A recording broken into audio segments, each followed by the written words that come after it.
It's my privilege that we can continue our Bible study about stewardship. And today we have the subtitle, Escape from the World's Way. Now, we know there is a world's way and a God's way. But what if the Christian who thinks he's the right steward, who thinks he does not do the things according to the world's way, still does it to the world's way? Because what I see in Christianity or in every religion is that we try to change external things. We think if we don't do like the others are doing, we are then not doing it the world's way. And I think it's a big deception that today the Christian, he thinks he separates himself from the evil. He doesn't do it while he is exactly doing all things according to the world's way. Because the Jewish people were so-called, they were so separate from the world, but in the end, they were the most selfish people that rejected their Redeemer. So let's look. The administrator's requirements is he manages always the property of someone else. He can have no own property. But now there is a confusion in our minds that says, if I have nothing, I am nothing. Because people think that they are something when they possess something. That's a very big confusion and a very big deception. We are something, yes. We are the most performant creature that God made here on earth. There's no one that can perform that what we can. We are very, very special. Every human being is a high creature. But what we are is not what we possess. And so we must know, when we look into the mirror, we see something there that is God's property. But there is something. It's a jewel. It's a precious stone. It's a precious being. Yes, we are precious, but we are not precious for our own. It's not us that we are to think it's my nose, it's my hair, it's my body, it's my love, it's my life. No, it is not mine. So let's cut that piece apart. We are something, but we never possess anything, because you're not what you possess. But in our analogy, in our deception, we think we are what we possess. So the administrator must have the ability to perform the task, and he has to have the ability to be responsible to the owner. Now, we saw that the I is that what decides who we serve.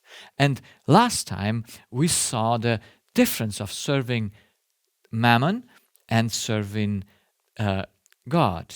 But we just looked to it from the first part of the heart that says there in Matthew 6 from verse 19, lay not up for yourself treasures upon earth where moth and rust does corrupt and where thieves break through and steal. But lay up for yourselves treasures in heaven where neither moth nor rust does corrupt and where thieves do not break through nor steal. For where your treasure is, there will your heart be also.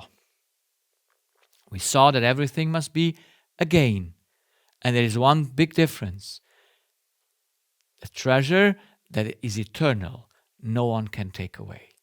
The treasure that is perishable, you die together with it. Now, verse 22. The light of the body is the eye. If therefore thine eye be single, thy whole body shall be full of light. But if thine eye be evil, thy whole body shall be full of darkness. If therefore the light that is in thee be darkness, how great is that darkness? No man can serve two masters, for either he will hate the one and love the other, or else he will hold to the one and despise the other. Ye cannot serve God and Mammon. So Jesus is speaking here not about the eye of the body. He just takes the eye of the body as a picture that we have an eye in our heart that rules everything, that decides everything, that must be the light. But if that light is darkness, how great then is the darkness?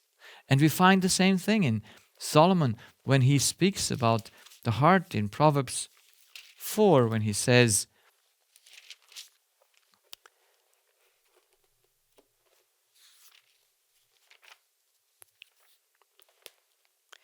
from verse 20, "My son, attend to my words, incline thine ear unto my sayings. Let them not depart from thine eyes. Keep them in the midst of thine heart. For they are life unto those that find them, and health to all their flesh."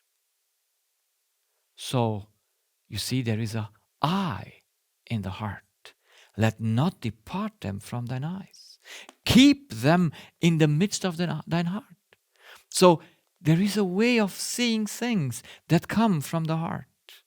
Because for they are life unto those that find them, and health to all their flesh. Keep thy heart with all diligence, for out of it are the issues of life. So it's evident that Solomon speaks about the heart and the eye that is in the heart. And Jesus himself, speaking in another occasion in Mark 7, he speaks about the evil eye and where its location is. He says here from verse 20, "And he said, That which cometh out of the man, that defileth the man. For from within, out of the heart of man, proceed evil thoughts, adulteries, fornications, murderers, thefts, covetousness, wickedness, deceit, lasciviousness, an evil eye." So you have it. It's in the heart. Blasphemy, pride, foolishness, and all these evil things come from within and defile the man. So we must understand the evil eye. We must understand what determines one's actions. Because to be in the ways of the world or in the ways of God is a matter of the heart, not a matter of outward things. Evidently, the outward things will be different, but let's see where is the difference. What would be that? What defines a worldly and a unworldly? One that lives in the world but is not from the world, and separates him that is in the world and from the world. So we start again with the explanation of our being. We have a cortex, that is, the whole human being is in this cortex. And we have a spirit. Everything is there together. In the spirit, we have the conscious and the subconscious, and those two black lines are the subconscious. That's the heart. And yes, we start in the cortex with electrical current. We go from backwards towards forward so that we can see it.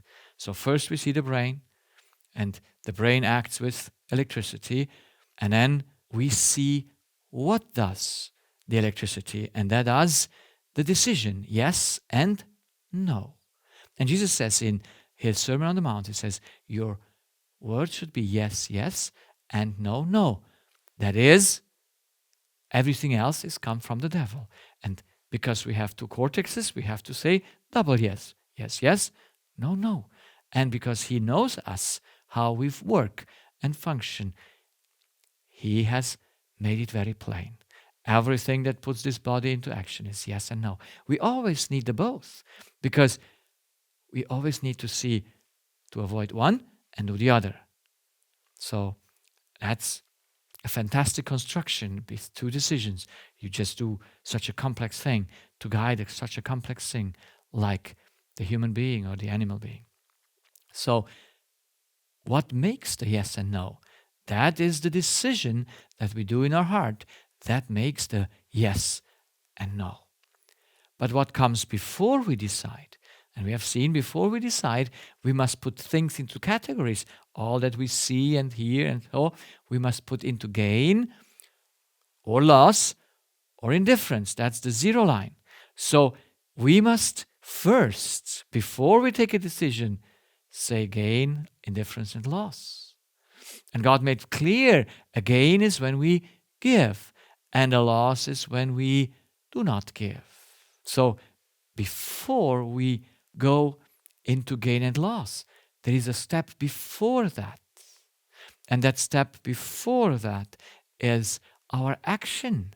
Now, the action lies in the back of it, but I have to put it somehow here in so that I have a complete picture. So the action is clearly said by God. You must take in order to give, that you might come to gain. So this is very important to understand. The administrator knows whom he does the gain or the loss. He must take in order to give. And then comes the motivation. That's even a step before the action, because the motivation says, for whom do you do it? And you see, as an administrator, you don't work for yourself, as God doesn't work for himself. So we cannot work for ourselves. So we were made not to bring gain to us, but to bring gain to the purpose that God has created us, because everything in God's creation brings gain. You see, you put a seed in the ground and it brings 70 seeds out. So it's always a gain. Everything that God has made was made for the gain. It multiplies. It doesn't stay alone. That's gain. And it is giving. That one seed give 70 other wheat seeds. Oh, what a fantastic gain. That one seed of a tomato plant gives 100 tomatoes. That's gain. Everything that God made is gain. But every gain is not for oneself, but for the other one who needs that. And so God is the beginning of this circle, and everything is coming from Him. And so everything does not serve for itself. So an administrator must have a clear motivation whom he will bring gain and loss. And since God made us for a purpose, we must bring for that purpose the gain. And God will check it. But the gain that we will bring to God, He also says, is your gain. It's your joy. Because it remains, it's everlasting. So, before the motivation comes the step of trust. Nothing we can do without trust. Every action of what we do through our body, every yes and no, starts with trust. We can do nothing without trust. That's why to whom we trust is most important. So here and before the trust comes the I. So here is the I that says, my identity. I am a creature of God. That's the identity. That's our identity. That's the single I. And if that I is single, it is conscious about itself. It knows that I have no property of my own, and it knows I cannot create anything. So I am trusting God to take from Him, to make that action. I trust to Him. I have the motivation of love, and then my action is love, because I take love from God and I give love, and so all my decisions are good, and all what I do will never fail. That is the construction of the heart as it starts with the I. The I is our identity. And if identity is correct, then everything is correct. That's why Jesus says, if thy eye be single, thy whole body is single. Thy whole body is light. If thy eye be evil, thy whole body shall be full of darkness. So it's clear there is no mixture possible. The single eye will never bring out a ray of darkness, and the evil eye will never bring out a ray of light. They are two different ways. The world way and God's way. They are never united. They can never mix. They never go a certain path together. They are always opposite. Always opposite. So this is the good eye. Now what is the single eye? And even understanding the evil eye, not the single eye, understanding the evil eye, I understood it also coming from backwards, forwards.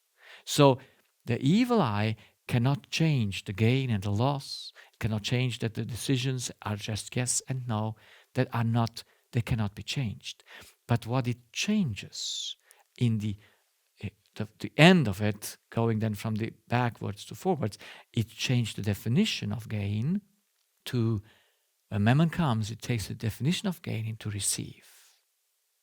And the definition of loss, not to receive. So that is the last change that the evil eye does. And from there on, then you give and you take the decision. So those two things are the last ones. And they come out of that motivation of pride and selfishness.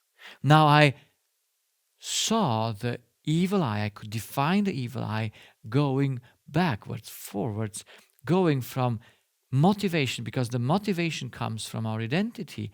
And I said, well, what makes man pride and selfish? And we want to go through these steps to see how I found it out.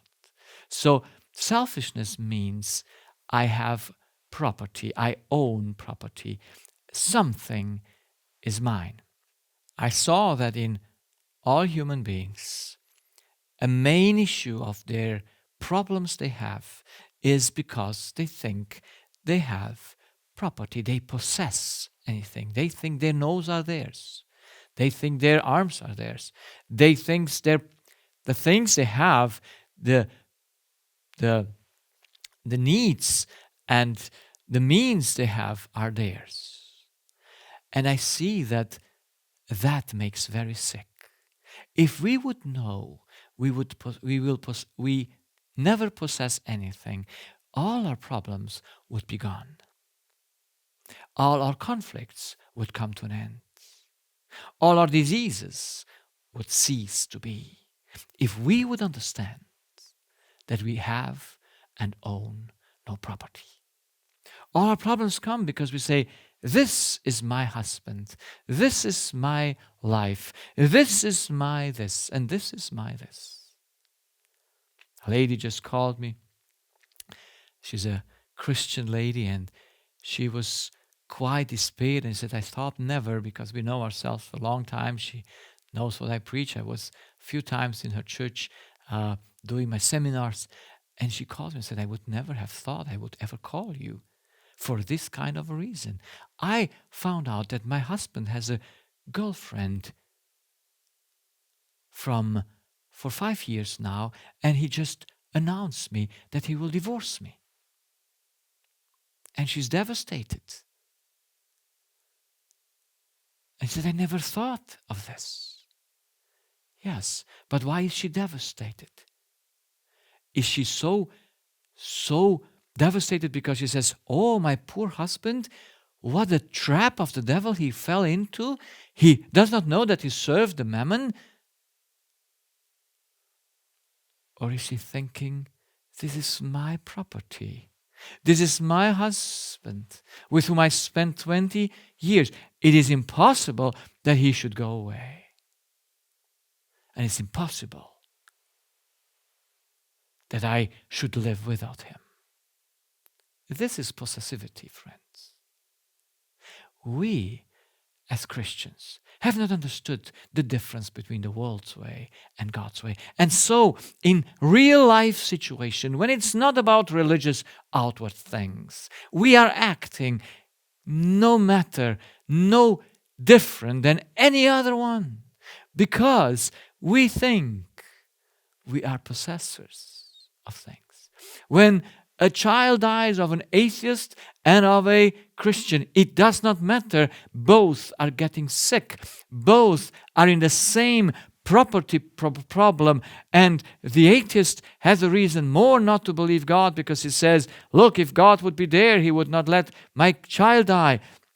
And the Christian has a reason more to doubt God because he thinks, how could he take away that what he gave me once, that gift? But the child is not a gift. A child is a property of God that he gave us. They are gifts in the matter that they are not ours, that we have to do something with them. They are means, as we have seen. But they will mourn, and they will not mourn the child. They will not mourn the owner that he lost something of his property. They will own them. They will mourn themselves because they think it's their property.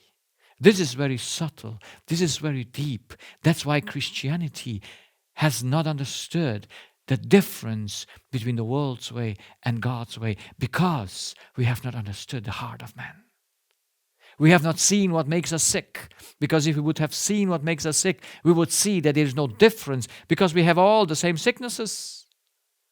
It doesn't matter which religion you have. It doesn't matter if you confess what you confess. You have the same sickness, because you have the same heart. You have the same error in your heart. You have the same evil eye that says, this is mine.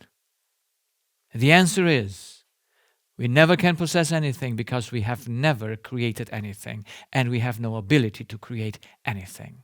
If you have an ability to create, then you're a creator, then you are possessor. If not, you are never able to possess anything. This is a hard thing for us to understand, but it is so, because we have not understood our evil eye. But now, the humans, they don't have only selfishness, they also have pride. But pride says, I can create. So what does pride say here that I can create? Because here in our motivation, in our heart, we think we are creators. What do we think we can create? So what can man create? Can he create the oxygen? No.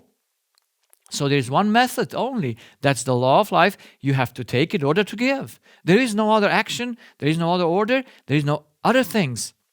This is the most fundamental action or method that satisfies every need. We must take it from outside and give it. We take it from the source, from the air. We have the water.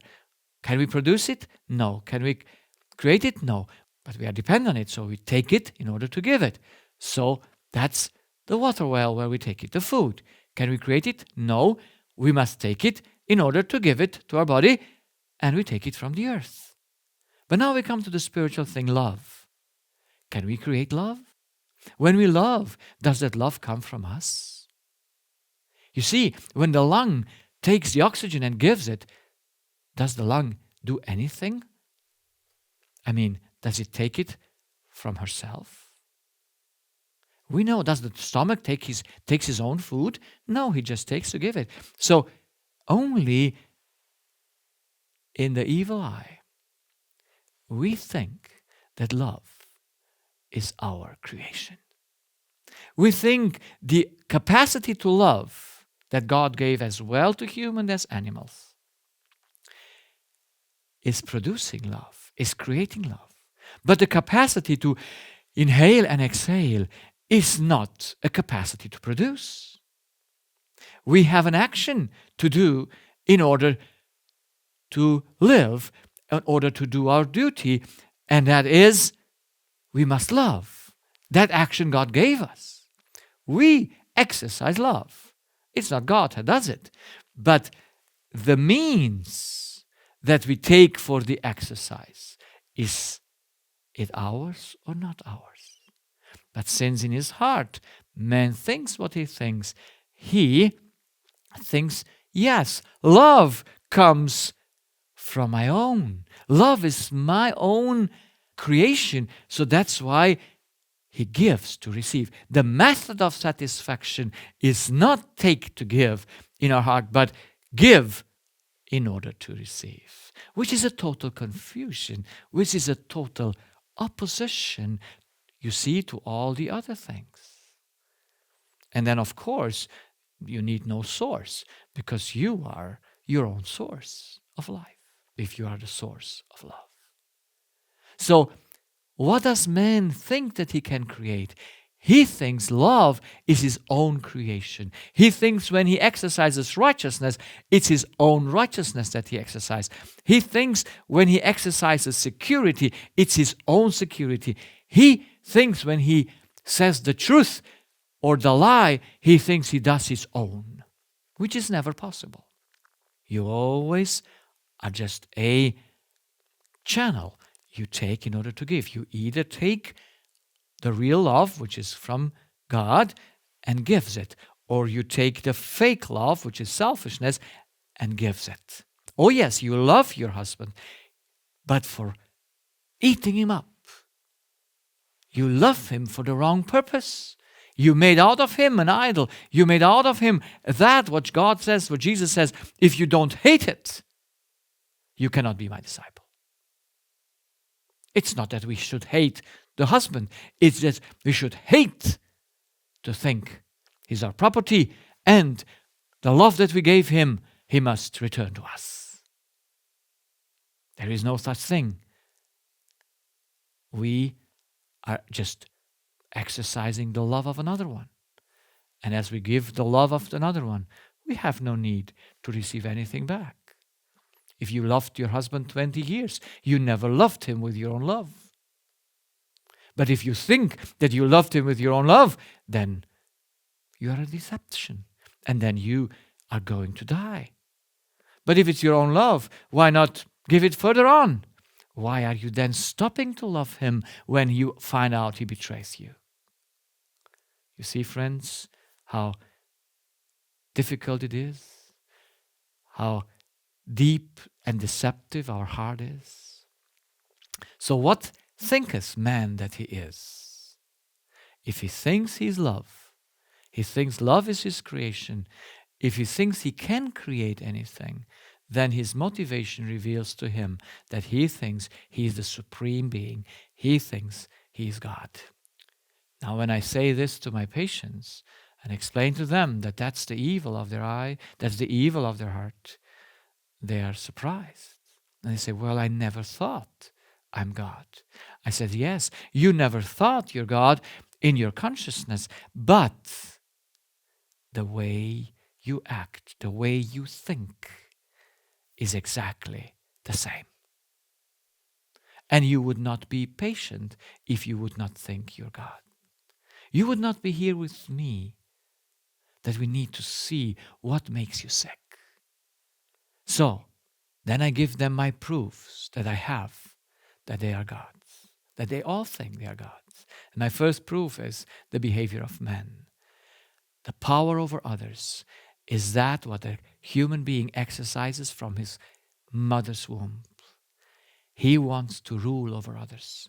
A child comes and is born not as a servant, as a humble being. No. It's born as a ruler. It's born as a king who wants everyone to be surrendered to himself. And so we continue from our birth to rule and exercise power over others.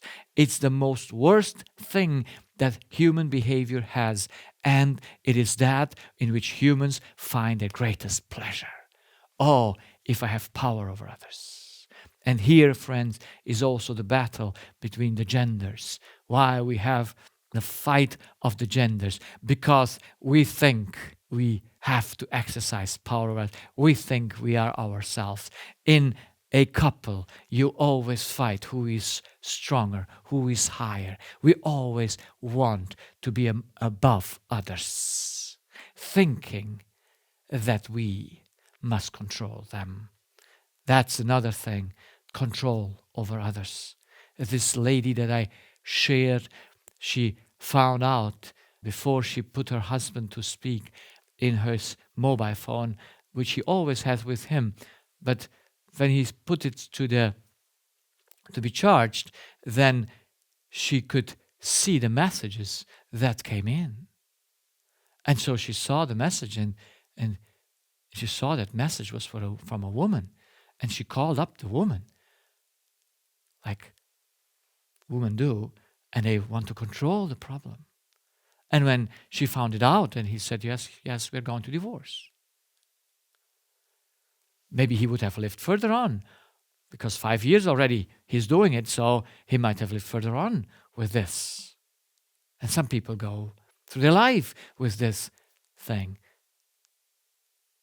But she wants to control him. Why would we like to control others? Why can we not let them do what they want? Because we think they're ours. We must control. We must be gods over them. Why do we judge other people?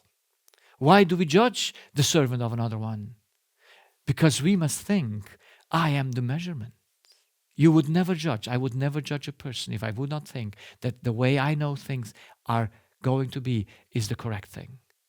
We must understand we only judge because we think we are the measure. And if we are the measure, we must be God.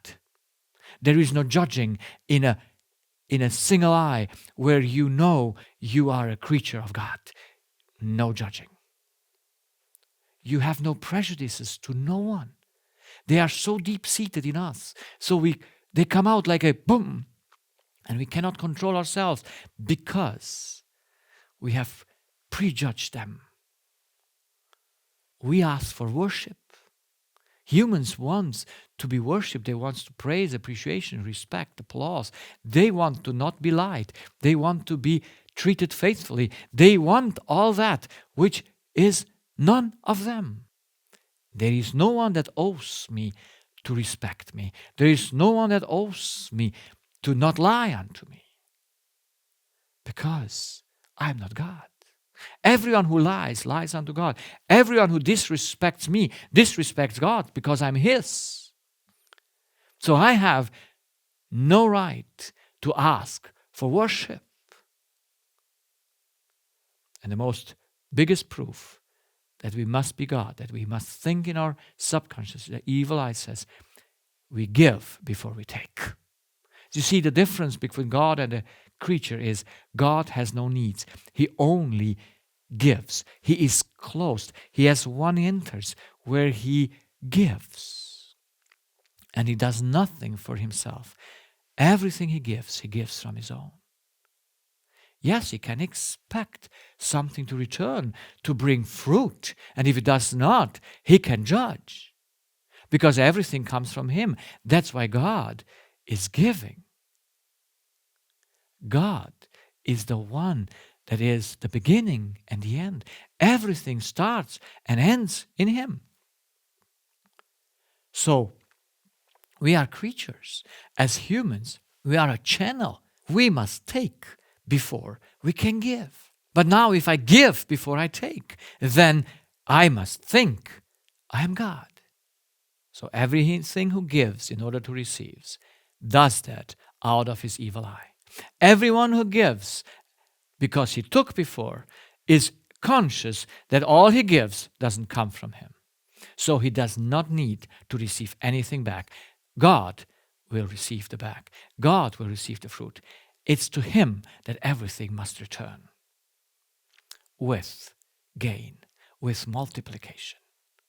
Nothing is there that does not come with multiplication. So God is the one that can ask, what did you do with it? But I cannot ask anyone, what did you do with what I gave to you? Because I have nothing that is my own. So these are the things that I found in all human beings. Do you have them as well? Do you want to have power over others? You see, Jesus never exercised that. You want to control others? Jesus never controlled others. Did He judge others? He never judged them. He said, I didn't come to judge, I came to salvation. Did He ask for worship? No, because He knew He was a creature. He took always from His Father in order to give. Even though He was the incarnate God, He put aside His divinity. And everyone, when someone bowed in front of Him, He didn't take it as Himself. He says, he who receives me, receives my Father.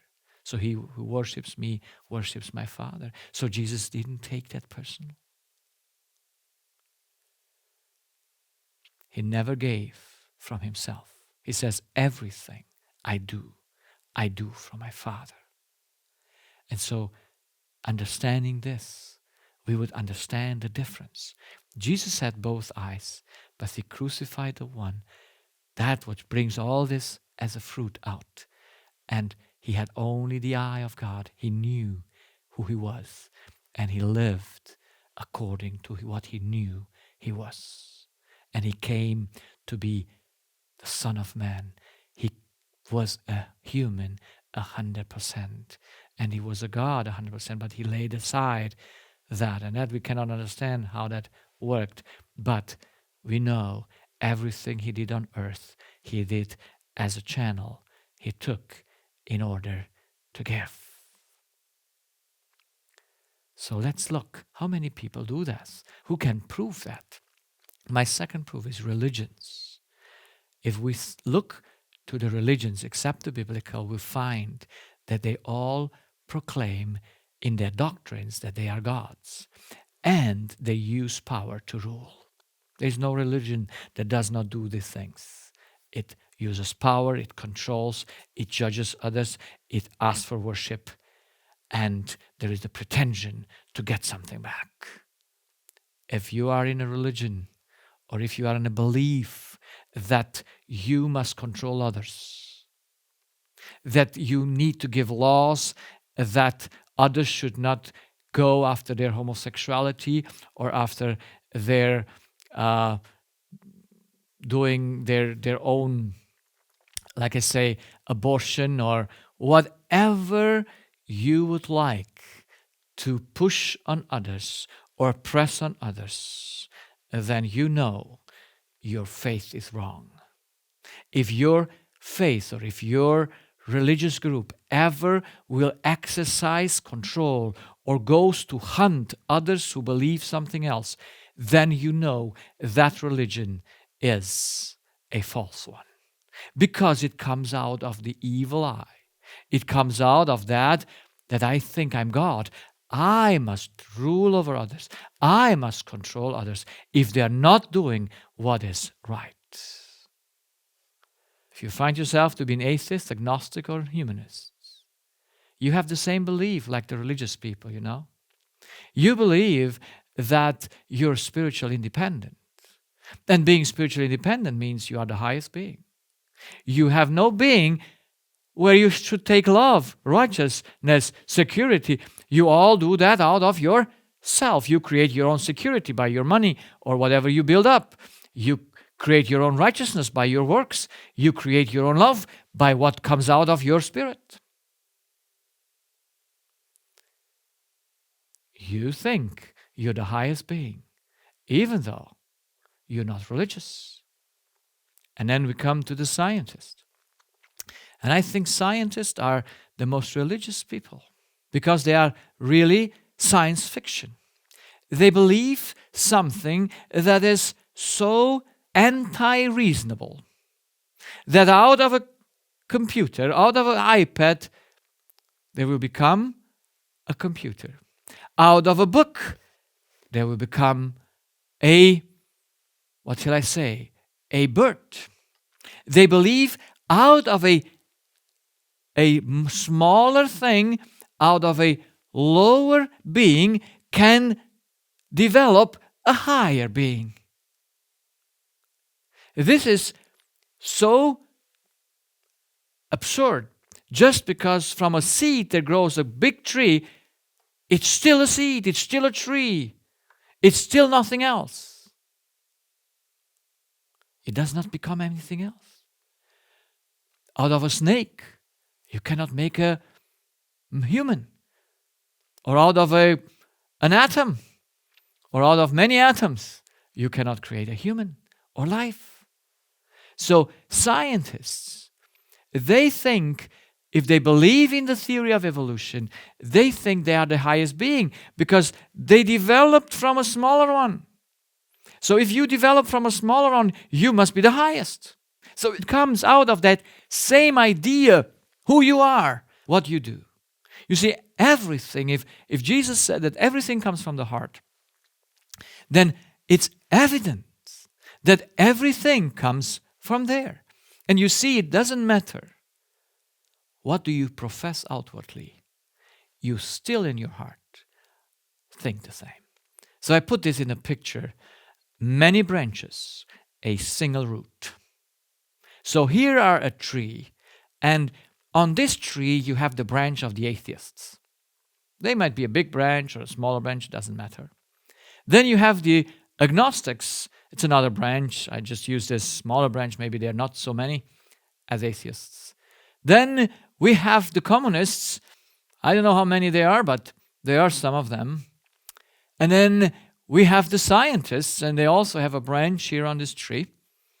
And of course, probably the biggest branch are the religious people. But they are all on the same tree because they all think, I am God. So what does it matter? If you profess to be religious, a scientist, an atheist, a communist, an agnostic, or whoever you profess, you're still in the same boat. You're still not different. Because you don't differ. You differ in your group where you are. You differ that you might not be saying yes to homosexuality like the others say. But it doesn't matter. You all do and act as you are God.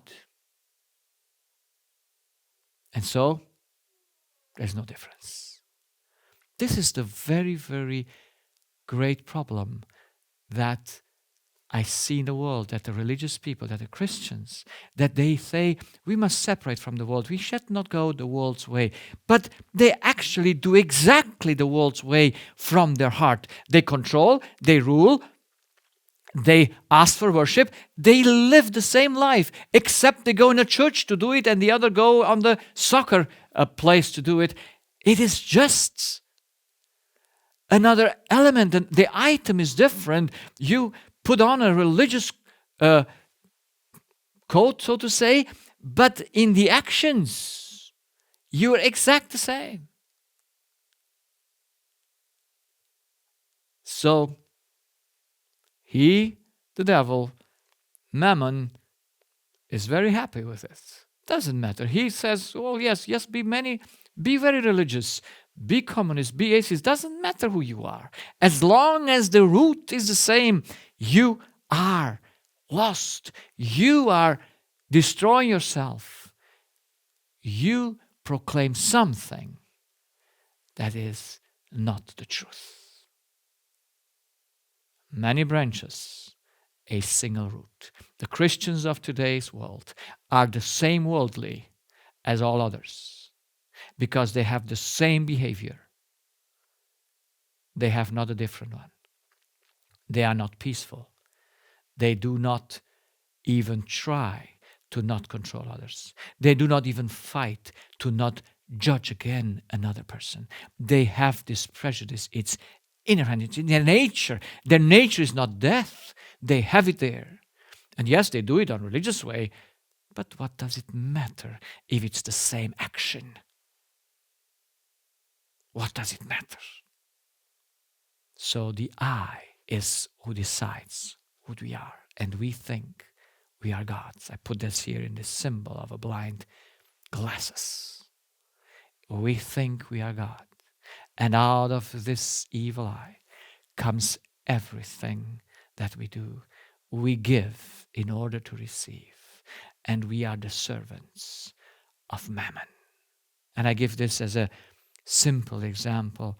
Jesus described the two servants in Matthew 24, where he puts these two servants, he parallels them.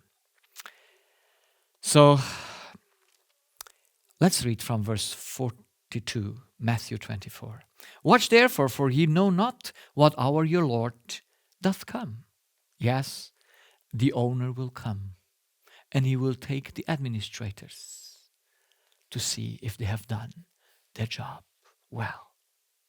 But know this, that if the good man of the house had known in what watch the thief would come, he would have watched and would not have suffered his house to be broken up. Therefore be ye also ready, for in such an hour as ye think not, the Son of Man cometh. Now, who then is a faithful and wise servant? A steward is a servant. whom his Lord hath made ruler over his household, to give them meat in due season. So we were made rulers about God's household. He put Adam and Eve as a ruler to give food to the right time to this earth. They should live out of him. We'll see this in the next hour as well, to see what is that for what God has made us. Who then is a faithful and wise servant, whom his Lord has made ruler over his household, to give them meat in due season? Blessed is the servant whom his Lord, when he cometh, shall find so doing. Verily, verily, I say unto you, that he shall make him ruler over all his goods. So you see that the man, the servant that is faithful in the little things, will be made faithful also in the great things. But now we see the other one. But and if that evil servant shall say in his heart, My Lord delayeth his coming, and shall begin to smite his fellow servants, and to eat and drink with the drunken, the Lord of that servant shall come in a day when he looketh not for him, and in an hour that he is not aware of, and shall cut him asunder, and appoint him his portion with the hypocrites. There shall be weeping and gnashing of teeth. Now look the marked difference between the two servants. The one is giving something because he was made to give. He was giving food in due season. But this one, look to his main attitude. He smite his fellow servants. That is, he rules over them. He wants to have power. He exercises power over them. Isn't that the description of that what comes out of the evil eye? And he parties. So that's the world's way. Say they party and they have violence. Now, of course, if you're a Christian, you don't party so much. You don't have so much parties, even though Christians have a lot of parties. They have holy parties. Yes, they do the same parties as the world, but just they don't drink the alcohol, but they drink whatever they think is more healthy, but they still party. Almost all Christians want to party today. We must do something. They even go to church for party. And when the things don't go their way, they're not there to supply the need in due seasons, and give food to the world. They just beat the world. They accuse her. They judge the world. They don't go there to save and to rescue. They punish them. They put them into prison. If they're not like they believe, they are just against them. Isn't that amazing to see? Jesus is a fantastic teacher. He is coming from heaven. And he taught us all that what matters. And friend, it matters whom we serve. But our eyes, the eye of our heart, decides whom we serve. And if we are not aware, then we can get aware of our evil eye when we see how we behave. How we see if we are that servant who supplies the need, or that servant who beats all up and judges all them and puts them into categories and goes partying. Look to your life and see if you really are in the ways of God or in the ways of the world. Because the ways of God and the ways of the world come from the heart. So your outward profession doesn't matter. That's why he says the hypocrites. He will judge him and put his portion with the hypocrites. And there will be weeping and gnashing of teeth, because He will ask us what we have done with His means. And if we have done it the wrong way, we will have that portion with the hypocrites. The hypocrites are those who confess something outwardly, but inwardly they are the difference. The hypocrites are those who outwardly have a sheepskin and inwardly there are wolves.